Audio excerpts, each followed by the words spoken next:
आपले स्वागत। दिवसभरात घडलेल्या घटनांचा आढावा आपण घेणारच आहोत। त्यापूर्वी नजर टाकूयात आजच्या ठळक घडामोडींवर। वादग्रस्त वक्तव्यामुळे चर्चेत राहणाऱ्या बागेश्वर बाबांच्या दरबाराला शोभायात्रेने सुरुवात। ऑल इंडिया पॅन्थर सेना शोभायात्रा रोखण्यासाठी रस्त्यावर, पोलिसांनी घेतले ताब्यात। मराठा समाजाला वेगळे आरक्षण द्या, ओबीसी जनजागृतीसाठी भेटी देणार छगन भुजबळ यांचे प्रतिपादन। तर मराठ्यांवर द्वेष का, मनोज जरांगे पाटीलांचा पलटवार। आता सविस्तर बातम्या। मराठा आरक्षणावरून मंत्री छगन भुजबळ यांनी आज पुन्हा एकदा मराठ्यांना ओबीसी मधून आरक्षण देण्यास विरोध केला असून कोणत्याही आरक्षणाला धक्का न लावता मराठा समाजाला वेगळे आरक्षण देण्याची मागणी केली आहे। जे आहेत ओबीसी की ज्यांना संविधानामध्ये बाबासाहेब आंबेडकरांनी म्हटलंय की यांना आरक्षण देण्याची आवश्यकता आहे, परंतु आयोग नेमाने करा आणि त्याप्रमाणे ह्या पुढच्या सगळ्या गोष्टी झाल्या।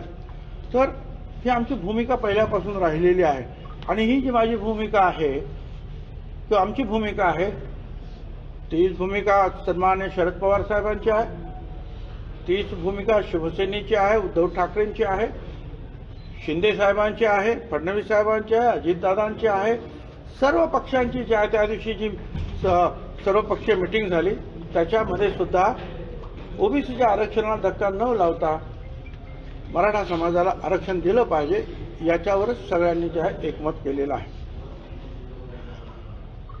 परंतु मला कळलं नाही, आज अचानक जे आहे हे जे काही आंदोलन सुरू झालं त्याच्यातून प्रचंड नासधूस करण्यात आली। म्हणजे जर कोणी सापडले असते तर त्यांना जीवे मारण्यात आले असते।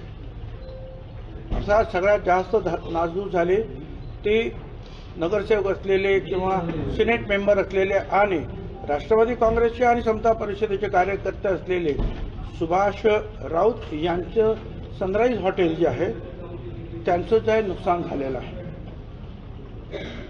तासभर जवळजवळ 400 ते 500 लोकांचा जमाव त्या ठिकाणी होता।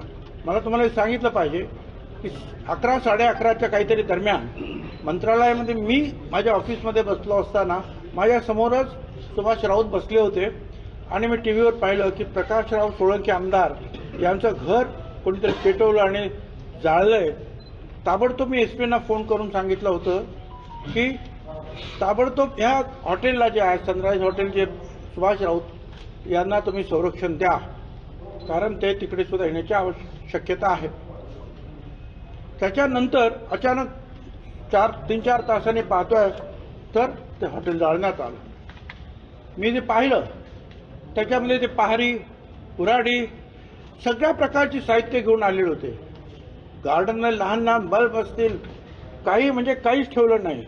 ह्या ज्या टाईल्स आपण लावतो त्या सुद्धा जे पहारीने जे आहेत उकरण्यात आलेल्या आहेत। संपूर्ण जाळण्यात आलं कम्प्लीट, काही शिल्लक ठेवलं नाही। राख रांगोळी ज्याला म्हणतात ते अक्षरशः राख रांगोळी जी आहे त्या हॉटेलची करण्यात आली आणि 1 तास हा कार्यक्रम सुरू होता। 1-2 पोलीस तिथे उभे होते, ते काहीही करू शकलेले नाहीत। का? त्यांनी काय केलं होतं? तुम्हाला विरोध तर केला नव्हता, फक्त आमचं जे आहे ते साबूत ठेवा एवढंच आम्ही हात जोडून सांगत होतो। प्रकाश सोळंके यांचा सुद्धा तोच प्रकार आहे। त्यांच्या घरामध्ये ते लोक जे हत्यारं टाकून गेले, मोठे मोठे दगड त्यांच्या बिछाणावर याच्यावर असे पडलेले ते आणि त्याच्यामध्ये कोयते, शॉपर, विळे, मोठे मोठे ते पहारी, अहो सगळं साहित्य, पेट्रोल बॉम्ब्स, ते सगळीकडेच वापरण्यात आले। ते पेट्रोल बॉम्ब्स सगळीकडे त्याच्या सहित जे आहेत नासधूस करण्यात आले। आता एवढं सुद्धा झाल्यानंतर जे आहे काय, आणि फक्त ओबीसीचे कार्यकर्ते आहेत म्हणून त्यांचं घर जाळायचं कोणीतरी। बरं, जे तर क्षीरसागर, संदीप क्षीरसागर हे तर काहीच म्हणाले नव्हते। काय कशासाठी त्यांच्या घरी, त्यांच्या ऑफिसमध्ये, त्यांच्या शिक्षण संस्थेत तुम्ही जाळपोळ केली? तेली समाजाचे आहेत म्हणून, ओबीसीचे आहेत म्हणून? कशासाठी?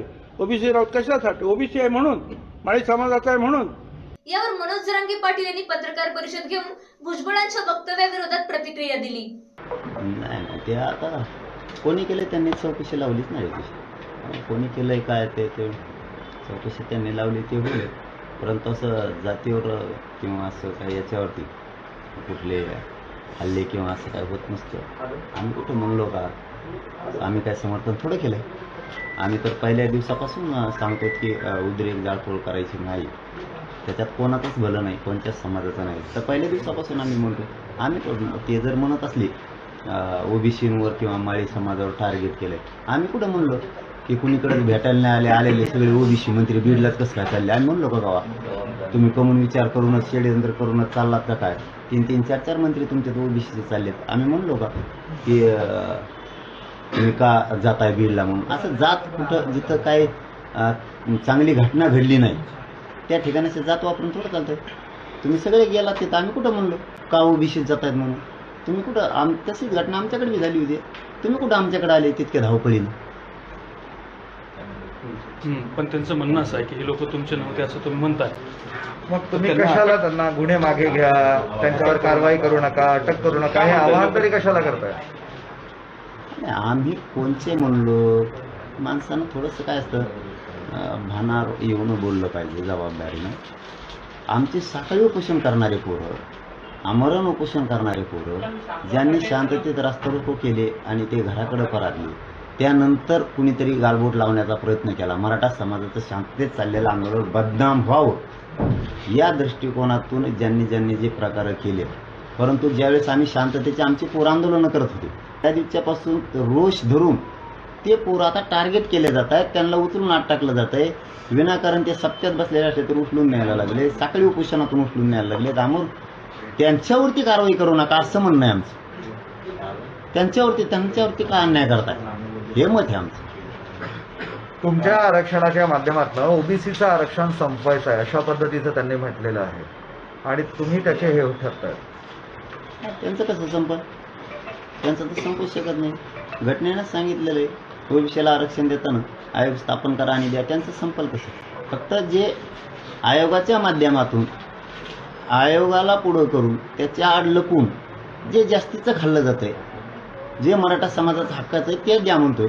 आम्ही कुठं गोळा बेरीज करायला लागलो की ओबीसी तितक्या जाती आहेत, तितक्या छोट्या जाती आहेत. आम्ही कुठं कडा म्हणतोय कोणाचं? आमचं आहे ते द्या म्हणतोय आम्ही, हे आमचं मत आहे. पण त्यांचं स्पष्ट म्हणणं आहे की मग एक वेळ होऊ जाऊ द्या जनगणना, आम्ही 54% ओबीसी आहोत असं त्यांचं स्पष्ट म्हणणं आहे. जातनिहाय जनगणना. आता ज्याचे रितपाणी त्यांनीच असं बोलायचं म्हणल्यावर आम्ही काय सांगा? सरकारमध्येच TNT-मध्ये जनगणना करायचं आमच्या हातात का? करा ना मग. तुम्हाला कोणी अडेल? फडणवीसांना अरे तुरे करता, गृहमंत्र्यांना म्हणता तुम्ही या, तुम्हाला संरक्षण देतो, ही कुठली भाषा आहे असं प्रश्न विचारतो. नाही ते आता इंडियनला काय अर्थ काढायचे त्यांच्या संस्कृतीप्रमाणे ते अर्थ काढणार. त्यांना यायचं होतं असा त्यांचा मेसेज आला, म्हणलं संरक्षण आम्ही देऊ, तुम्हाला जर वाटत असेल बा तिकडे आल्यावर काय होतंय काय, मग यायचं विचारायची गरजच नाही. त्याचा अर्थ असा होतो की त्यांना यायला काही प्रॉब्लेम असेल म्हणून आम्ही सांगितलं आम्ही लक्ष देतो तुमच्याकडं, आमचे पुरं थांबवतो आम्ही तिथं, आम्ही फुलं टाकतो तुम्हाला ओडीगोदरीपासून, असं बोललो आम्ही तुम्हाला अंतरवालीत. ज्याला जर ते संरक्षण समजत असले तर ते आता त्यांचा भाग येतो, त्यांची भूमिका त्यांनी काय मांडावी ती त्यांचा प्रश्न. जरांगे पाटलांच्या लढाईत आम्ही सगळे सोबत असल्याचे प्रतिपादन मनोज जरांगेच्या भेटीसाठी शहरात आलेल्या आमदार रोहित पवार यांनी केले. सरकारला 24 डिसेंबरचा अल्टिमेटम देऊन मनोज जरांगे पाटलांनी आपलं उपोषण स्थगित केलं आहे. तर सध्या जरांगे पाटील हे शहरातील गॅलेक्सी रुग्णालयामध्ये उपचार घेत आहेत. याच पार्श्वभूमीवर आज दिनांक 6 नोव्हेंबर राष्ट्रवादीचे आमदार रोहित पवार आणि संदीप क्षीरसागर यांनी जरांगे पाटलांची भेट घेत तब्येतीची विचारपूस केली. तब्येतीची काळजी घेण्याचा सल्ला देत या लढाईत आपण सोबत असल्याचा विश्वासही रोहित पवारांनी दिला. आता कसं आहे की त्यांचे ऑडिओ क्लिप मी काय ऐकलेली नाही, पण अशा पद्धतीची जर ऑडिओ क्लिप असेल ज्याच्यामध्ये समाजामध्ये ते निर्माण करण्याचा, आता वातावरण कलुषित करण्याचा प्रयत्न कुठल्या नेत्यांकडनं आणि कार्यकर्त्यांकडनं होत असेल त्याचा निषेध हा आपण केलाच पाहिजे. ही संतांची भूमी आहे. इथं छत्रपती शिवाजी महाराजांनी दिलेले विचार आणि संस्कार हे आपण सर्वजण मनामध्ये घेऊन पाळत असतो. त्यामुळे कुठेही वाद निर्माण होणार नाही याची दक्षता ही घ्यावी. राजकीय अस्तित्व कोणाचं टिकवण्यासाठी जर कुणी वेगळ्या पद्धतीची भूमिका घेत असेल ते योग्य नाही आणि सगळ्यांचंच मत आहे, चर्चा करूनच मार्ग हा काढला पाहिजे. त्यामुळे ही व्हिडिओ क्लिप खरी खोटी काय कसं ह्याच्यात खोलात न जाता कुणी या बाबतीत वाद निर्माण होऊ नये याचीच भूमिका घेतली पाहिजे. समजा जर कुणी एवढी भावनिक आव्हान जरांगे पाटलांनी करून सुद्धा आणि काही ठराविक ह्याच्यामध्ये जर वेगळं काय असेल, जर कुणी समाजकंटक असतील, मराठा समाजाचे नव्हतेच हे स्पष्टीकरण अनेक लोकांनी दिलेलं आहे, मग कोण होते याच्याबद्दल चर्चा कुठेतरी झाली पाहिजे. फक्त एकच आहे, त्याच्यामध्ये कुणीही समाजासाठी लढणारे प्रामाणिक कार्यकर्ते नव्हते एवढं तरी सिद्ध आहे. पण ते होते कोण, मुद्दामून वेगळ्या पद्धतीचं राजकारण केलं जातं आहे का, अशा भूमिका जर कोणी घेत असेल तर ते आपल्याला थोडंसं शोधावं लागेल. हे बघा, माझं एक मत आहे, मी माझ्याबरोबर संदीप भैया आहेत, त्यांचंही घर काही लोकांनी मिळून जाळलेलं आहे.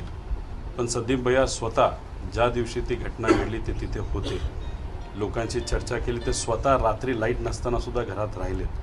आणि दुसऱ्या दिवशी जेव्हा त्यांना पत्रकारांनी विचारलं, घरात नव्हतो मी, रात्री आलो, पण रात्री नाही रात्री तिथं राहिला ना, म्हणजे ते त्या दिवशी त्यांचं कुटुंब तिथं होतं. रात्री दुसऱ्या म्हणजे जेव्हा घटना घडली उशिरा आले ते राहिले. पण दुसऱ्या दिवशी ते काय बोलले, कुठेही मराठा समाजातल्या कार्यकर्त्यांनी इथं माझं घर जाळलेलं नाही, अशी भूमिका ही संदीप भैयाली तिथं घेतलेली आहे. जरांगे पाटलांना जातं आणि जे आज गावागावामध्ये तिथं असणारे जे सामाजिक कार्यकर्ते आहेत, जे आज उपोषणाला आणि साखळी उपोषणाला बसले, त्यांना सगळ्यांना, ज्यांनी कुणी आजपर्यंत लढा लढला गेल्या अनेक वर्षात, त्यांना त्याचं श्रेय जातं. प्रधानमंत्री आवास योजनेच्या नावाखाली मागासवर्गीयांना बेघर करण्याचा प्रयत्न असल्याचा आरोप क्रांती संघटनेच्या वतीने करण्यात आला असून या विरोधात आंदोलन करणार असल्याची माहिती संघटना प्रमुख राहुल साळवे यांनी पत्रकार परिषदेत दिली. आज क्रांती संघटना तसेच आंबेडकर चळवळीतील सहकारी पक्ष यांच्या वतीने छत्रपती संभाजीनगरमध्ये प्रधानमंत्री आवास योजनेच्या नावाखाली ज्या दलित गरीब कष्टकऱ्यांच्या वसाहती उद्ध्वस्त करण्याचा डाव शासनाच्या आणि महानगरपालिकेच्या माध्यमातून होत आहे, त्या विरोधामध्ये येणाऱ्या 20 तारखेला आंदोलनाची भूमिका विशारद करण्यासाठी या ठिकाणची आज पत्रकार परिषद आम्ही आयोजित केली आहे. आमचं आंबेडकरी चळवळीच्या सर्व लोकांचं असं म्हणणं आहे की जी प्रधानमंत्री आवास योजना या ठिकाणी शासनाच्या वतीने राबवण्यात येत आहे, ती या दलित मागासवर्गीय कष्टकरी वर्गाच्या वसाहतींच्या व्यतिरिक्त इतरत्र शासनाच्या मोकळ्या जागेवरती राबवण्यात येईल. असं न करता शासनाने या ठिकाणी फक्त ह्याच झोपडपट्ट्या टार्गेट केल्या आहेत. म्हणजे हे शासन प्रशासन इथल्या गरीब कष्टकरी दलित मागासवर्गीयांच्या विरोधामध्ये आहे असे या ठिकाणी दिसून येते. आम्ही मागच्या महिन्याच्या 20 तारखेला सदरील प्रकरणी विभागीय आयुक्तांची भेट घेऊन त्यांना या संदर्भात निवेदन त्यांच्यामार्फत मुख्यमंत्र्यांना पाठवलं आहे. त्यांचं पत्रही आम्हाला प्राप्त झालं की इथल्या औरंगाबादच्या जिल्हाधिकारी साहेबांनी या प्रकरणाची मध्यस्थी करावी आणि या प्रकरणाचा तोडगा काढावा. परंतु 8 दिवस आम्ही या संबंधित अधिकाऱ्यांकडनं वाट बघितली, परंतु त्याचं कोणतंही आम्हाला इन्व्हिटेशन आजपर्यंत आलेलं नाही. म्हणून नाविलाजास्तव विभागीय आयुक्त कार्यालयासमोर करण्याचं आम्ही ठरवलं आहे. या आंदोलनामध्ये हजारोच्या संख्येने झोपडपट्टीवासियांनी सामील व्हावं, कारण आज पडेगाव, तिसगाव, हर्सूल आणि सुंदरवाडी यांची वेळ आहे, तर उद्या आपली वेळ येऊ शकते. हे शासन प्रशासन हे दलित मागासवर्गीयांच्या विरोधात आहे, ह्या करणीवरनं दिसून येतं. त्यामुळे आता जागे झालो तर आपण आपलं अस्तित्व टिकून राहू शकतो, आपल्या डोक्यावर 4 पत्रे छत म्हणून राहू शकतो, नाहीतर आपण निर्वासित होऊन जाऊ. आपल्याला हे बेघर करण्याचं षडयंत्र या ठिकाणच्या शासनाचं आहे. त्यामुळे याच्या विरोधामध्ये मोठा एल्गार या ठिकाणी आपण करणं गरजेचं आहे. म्हणून येत्या 20 तारखेला सगळ्यांनी 12:30 वाजेला विभागीय आयुक्त कार्यालयासमोर जमा व्हावे. त्या ठिकाणी आपण तीव्र असं धरणे आंदोलन करणार आहोत. आपल्या प्रसारमाध्यमाच्या माध्यमातून अजूनही काही बातम्यांचा आढावा आपल्याला घ्यायचा आहे, मात्र वेळ झालीये एका छोट्याशा ब्रेकची. कुठेही जाऊ नका, पाहत रहा एडीएन.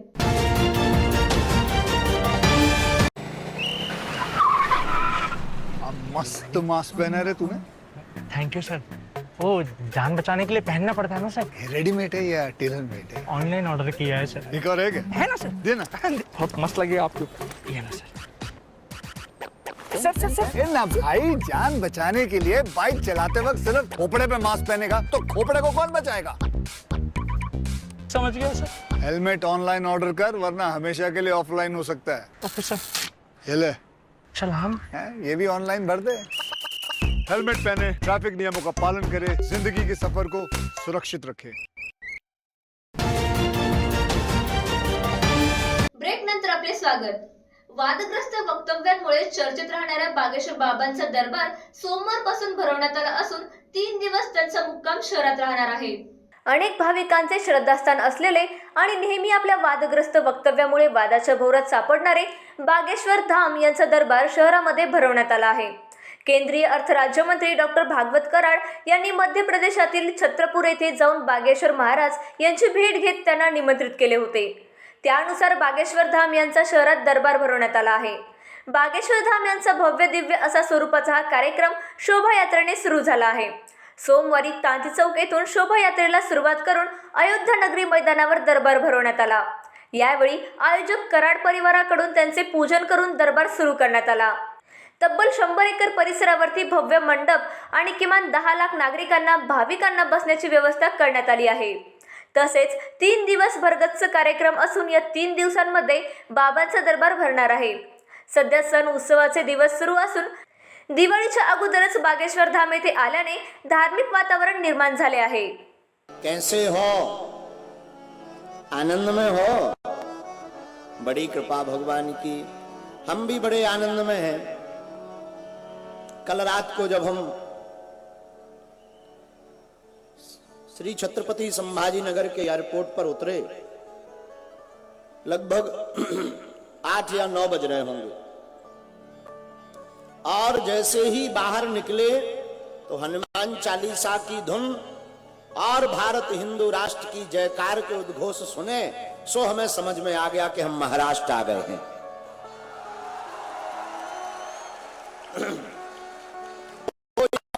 जोश, सनातन के प्रति समर्पण और छत्रपति संभाजी नगर के इन युवाओं की वह सनातन की ताकत को जब हमने एकता के साथ देखी, हमारा हृदय इतना गदगद हो गया और हमें लगा कि छत्रपति वीर शिवाजी महाराज का जो संकल्प था हिंदवी स्वराज्य की स्थापना का, हमें लगता है उसका बिगुल संभाजी नगर से ही प्रारंभ होगा.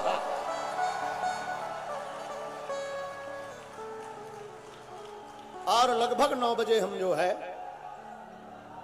यहां जय श्री राम,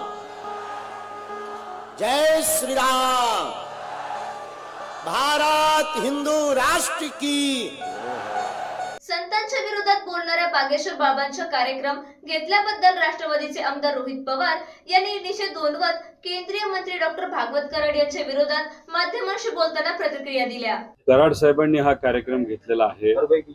असं कळतंय की भाजपकडनं लोकसभेचे उमेदवार हे कदाचित कराड साहेब असतील आणि कराड साहेबांना असं वाटत असावं की बागेश्वर बाबांना महाराष्ट्रामध्ये आणून छत्रपती संभाजीनगर औरंगाबादमध्ये आणून एखादा कार्यक्रम घेतला तर कदाचित येत्या लोकसभेला त्यांचा बागेश्वर बाबाचा फायदा हा आपल्याला होऊ शकतो असं कदाचित त्यांना वाटत असावं. पण मला एकच सांगायचं की महाराष्ट्र ही संतांची भूमी आहे आणि मराठवाड्याच्या बाबतीत बोलत असताना नेहमी सुरुवातीचं वाक्य आपलं सगळ्यांचं हेच असतं की भूमी मराठवाडा ही संतांची भूमी आहे आणि या भूमीमध्ये असा एक बाबा जर इथे येत असेल ज्यांनी संत तुकोबारायांच्या बद्दल अतिशय खालच्या लेवलला जाऊन वक्तव्य केलं असेल आणि ते लोक तर स्वीकारत नाहीच, पण नेते कसे स्वीकारतात असा एक कुठेतरी प्रश्न माझ्यासारख्याला पडतो. आणि अशा परिस्थितीमध्ये तुकोबारायांच्या विरोधात बोललेला एखादा बाबाला जर या शहरामध्ये आणलं जात असेल आणि त्याचा मोठा कार्यक्रम राजकीय हेतूतून ते घेत असतील तर त्याचा निषेध आम्ही सर्वजण करतो, पूर्वीही केला होता. या बाबतीतली दक्षता ही लोकांनी सुद्धा घेतली पाहिजे. जर अशा परिस्थितीमध्ये संतांच्या विरोधात बोलणारे बाबा जर इथे येत असतील नाही तर या महाराष्ट्रामध्ये येत असतील आणि त्याच्यात लोकांकडनं जर प्रतिसाद त्याला चांगला मिळत असेल तर कदाचित येत्या काळामध्ये अशी प्रथा पडू शकते. त्यामुळे या बाबतीतली दक्षता ही सगळ्यांनीच घेतली पाहिजे असं माझ्यासारख्याला तरी वाटतं. लोक तिथे येतात, गर्दी करतात आणि मग तिथे जो उमेदवार इच्छुक असतो तो तिथं उभा राहिल्यानंतर त्या उमेदवाराला असं वाटतं की कदाचित ही सगळी मतं आपल्याला मिळतील असं काही लोकांना वाटत असेल. पण एक आहे की ही प्रथा महाराष्ट्रामध्ये नव्हती, ही प्रथा मध्य प्रदेशमध्ये होती, ही प्रथा युपी मध्ये आहे, ही प्रथा इतरही कुठल्या राज्यांमध्ये हरियाणामध्ये आहे, पण ही प्रथा महाराष्ट्रामध्ये नव्हती. पण आता जर आपण बघितलं तर पिंपरी चिंचवडला अशा पद्धतीने कार्यक्रम झाले, आता छत्रपती संभाजीनगर औरंगाबादमध्ये असे कार्यक्रम तिथं होत आहेत. तर मग कुठेतरी एक नवीन प्रथा जी मध्य प्रदेश आणि इतर राज्यांमध्ये जी पूर्वीपासून चालू आहे ती आता महाराष्ट्रामध्ये आणली जाते. त्याचं एक आहे की कसं आहे, महाराष्ट्र याच्यापूर्वी विकासावर राजकारण केलं जात होतं. लोकांना हाताला काम मिळायचं, शिक्षण व्यवस्थित व्हायचं आणि तशा पद्धतीची सुविधा ही इतर राज्यामध्ये नव्हती. पण आज जर परिस्थिती बघितलं तर आपल्याकडे विकास कमी व्हायला लागलाय, म्हणून आता ह्या नवीन नवीन ट्रेंड राजकीय दृष्टिकोनातून आता सुरू झालेले आहेत. त्यामुळे मला एकच आहे की आध्यात्मिक, धार्मिक आणि जो काही विषय असतो तो आपला व्यक्तिगत विषय असतो, त्यात राजकारण कुणी आणू नये. पण जी काही इतर ठिकाणची प्रथा आहे ती जर आपल्या राज्यात येत असेल, लोकप्रतिसाद असेल, तोही मुद्दा महत्वाचा असला तरी विकासावर लक्ष देणं पण तितकंच महत्वाचं आहे असं नागरिकांनाही सांगतो, विनंती करतो आणि नेत्यांना सुद्धा विनंती करतो. बाबा बागेश्वर यांची शोभायात्रा उधळण्यासाठी ऑल इंडिया पॅन्थर सेनाच्या वतीने क्रांती चौक येथे घोषणाबाजी करण्यात आली. पोलीस प्रशासनाकडून कार्यकर्त्यांना अटक करण्यात आली. यावर एडीएन सोबत बोलताना पॅन्थर नेते दीपक केदार यांनी प्रखर प्रतिक्रिया दिली आहे.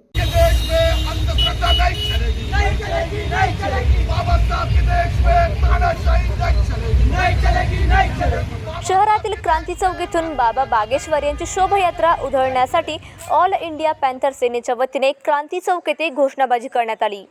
सोमवारी बागेश्वर यांच्या शोभायात्रेचे आयोजन करण्यात आले होते. यावेळी ऑल इंडिया पॅन्थर सेनेच्या वतीने घोषणाबाजी करत बागेश्वर यांना विरोध दर्शवण्यात आला असता पोलीस प्रशासनाकडून कार्यकर्त्यांना अटक करण्यात आली आहे. आम्ही हे फुले शाहू आंबेडकर आणि अंधश्रद्धा निर्मूलनाचा लढा मरेपर्यंत तीव्र करणारे नरेंद्र दाभोळकर यांच्या महाराष्ट्रात बागेश्वर यांना खपवून घेतले जाणार नाही अशी भूमिका कार्यकर्त्यांनी घेतली होती. यावेळी ऑल इंडिया पॅन्थर सेनेचे ऑन द स्पॉट विद्रोही आंदोलनकर्ते, मराठवाडा अध्यक्ष बंटी सदाशिवे, शहर पूर्व अध्यक्ष रोहित कांबळे, शहर अध्यक्ष कुणाल दांडगे, शहर उपाध्यक्ष विशाल नावकर यांनी पॅन्थर भूमिका घेत विरोध दर्शवला. त्यानंतर त्यांच्या विरोधात क्रांती चौक पोलीस ठाण्यात कार्यवाही करण्यात आली आहे. छत्रपती संभाजीनगरमध्ये भोंदू बाबाचा कार्यक्रम रद्द करा अशी मागणी ऑल इंडिया पॅन्थर सेनेने केली होती. पण भोंदू बाबाच्या प्रेमात पडलेले अर्थमंत्री भागवत कराड यांना बेरोजगारांपेक्षा, शेतकऱ्यांच्या आत्महत्यापेक्षा, वंजारी समाजाच्या तरुणांपेक्षा हा भोंदू बाबा जास्त महत्वाचा वाटतोय. त्याचं प्रेम यांना जास्त महत्वाचं वाटतंय. इशारा देऊन सुद्धा हा कार्यक्रम घेतलेला आहे. या ठिकाणी या राज्यात नरेंद्र दाभोळकरांनी अंधश्रद्धेच्या विरोधात लढता लढता जीव गमावलेला आहे. संत तुकाराम वारकऱ्यांची ही भूमी, फुले शाहू आंबेडकरांची ही भूमी, संत गाडगे बाबांची ही भूमी आणि ह्या भूमीमध्ये अंधश्रद्धेचं थोतांड सुरू आहे हे जाणीवपूर्वक केलं जातंय. 3च दिवस झालं दाभोळकरांची जयंती झालेली आणि पुन्हा आज या अंधश्रद्धेचा गुन्हा दाखल असलेल्या भोंदू बाबा बागेश्वरचा कार्यक्रम छत्रपती संभाजीनगरमध्ये घेण्यात येतोय. मी असं समजतोय की ही पुन्हा एकदाच नरेंद्र दाभोळकरांची केलेली हत्या आहे. ऑल इंडिया पॅन्थर सेनेने इशारा दिला होता कार्यक्रम उधळून लावणार. क्रांती चौकात ही यात्रा आल्यावरती जिगरबाज पॅन्थर, मराठवाड्याचे अध्यक्ष बंटीभाई सदाशिवे असतील, या ठिकाणी कुणाल दांडगे असतील, रोहित कांबळे असेल, विशाल नावकर असेल, या जिगरबाज पॅन्थरनी या हुकुमशाहीच्या व्यवस्थेत डॉक्टर बाबासाहेब आंबेडकरांचा विजय असो, संविधान जिंदाबाद म्हणत या असणाऱ्या बागेश्वरला चले जाओच्या नारा देत विरोध केलेला आहे. आणि त्यानंतर छत्रपती संभाजीनगरच्या पोलिसांना त्यांना अटक करून पोलीस स्टेशनमध्ये बसवलेलं आहे. आम्ही जिंकलोय. आम्ही इशारा दिला होता, आम्ही विरोध केला, रस्त्यावरती उतरलोय. तुमच्या बुडात दम नाही. हिम्मत असेल, तुम्हाला सांगतोय, 2 राज्याची पोलीस लावून तुम्ही या ठिकाणी कार्यक्रम घेताय, मध्य प्रदेश आणि महाराष्ट्राची. तुमचा कार्यक्रम घेण्यासाठी, या भोंदू बाबाचा कार्यक्रम घेण्यासाठी तुम्हाला 2 राज्याची पोलीस लावावी लागली. हा पॅन्थर दणका आहे आणि हाच आमचा विजय. तुमच्यात हिम्मत असेल तर पोलीस बाजूला करून अंधश्रद्धा पसरवणाऱ्या आणि संविधान विरोधी गरळ ओकणाऱ्या या असणाऱ्या प्रवृत्तीला रस्त्यावर ये म्हणाव. पॅन्थर काय दणका असतो ते या ठिकाणी दाखवल्याशिवाय राहणार नाही. गारखेडा परिसरातील परिजात नगरात भर दिवसा 4 घडे फोडून चोरट्यांनी 4.25 लाखाचा ऐवज चोरून नेल्याची घटना घडली असून चोरट्यांनी बागेश्वर बाबांच्या बंदोबस्तात असलेल्या पोलीस प्रशासनासमोर आव्हान उभे केले आहे.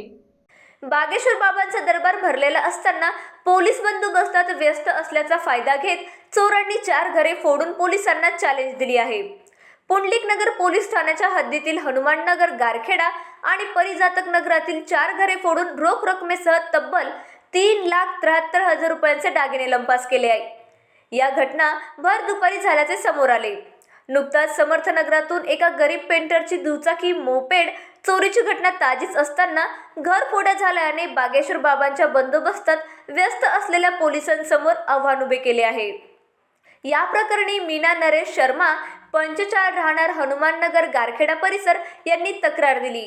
शर्मा यांचे पती चहा टपरी चालवून परिवाराचे उदरनिर्वाह करतात। शुक्रवारी दुपारी 2च्या दरम्यान मीना या औषधी आणण्यासाठी घराजवळील मेडिकल दुकानामध्ये गेल्या होत्या। अर्ध्या तासाने घरी परत आल्यानंतर घरात चोरी झाल्याचे त्यांच्या लक्षात आले। या प्रकरणी गुन्ह्याची नोंद करण्यात आली असून पुढील तपास सुरू आहे। शेवटी परत एकदा नजर टाकूयात आजच्या ठळक घडामोडींवर। वादग्रस्त वक्तव्यामुळे चर्चेत राहणाऱ्या बागेश्वर बाबांच्या दरबाराला शोभायात्रेने सुरुवात। ऑल इंडिया पॅन्थर सेना शोभायात्रा रोखण्यासाठी रस्त्यावर, पोलिसांनी घेतले ताब्यात। मराठा समाजाला वेगळे आरक्षण द्या, ओबीसी जनजागृतीसाठी भेटी देणार छगन भुजबळ यांचे प्रतिपादन। तर मराठ्यांवर द्वेष का, मनोज जरांगे पाटीलांचा पलटवार। याबरोबरच हे बातमीपत्र इथे संपलं। पुन्हा भेटूयात पुढील बातमीपत्रात। तोपर्यंत पाहत रहा औरंगाबादकरांचं हक्काचं बातमीपत्र ADN।